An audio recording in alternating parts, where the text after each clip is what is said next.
महाराष्ट्र के अकोला जिले में वाक़ शाह बाबू पातूर उर्दू स्कूल व जूनियर कॉलेज में स्कूली तलबा व तालिबात के लिए मेडिकल कैंप का इनेकाद अमल में आया, जिससे तकरीबन 1000 तलबा व तालिबात ने इस्तिफादा किया। इस कैंप को मुनक्किद करने के लिए साबिक़ रियासती वज़ीर डॉक्टर रंजीत पाटिल की रहनुमाई में 30 से ज़ायद डॉक्टरों ने खिदमत अंजाम दी। इस मौके पर सैयद इसहाक राही ने कहा कि स्कूली तलबा की सेहत को बेहतर बनाने के लिए ये ज़रूरी है कि हुकूमत की जानिब से डॉक्टरों का तखर्रुर किया जाए। कोविड के बाद से मुल्क में तलबा की सेहत कमज़ोर हो गई है, इसलिए हुकूमत को इस तरफ तवज्जो देने की सख्त ज़रूरत है।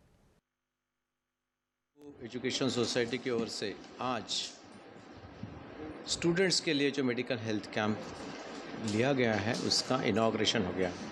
मैंने पहले ही बताया कि एक आधी सोच आदमी के दिमाग में आती है तो उसको एग्जीक्यूट करने के लिए काफ़ी परिश्रम लगता है।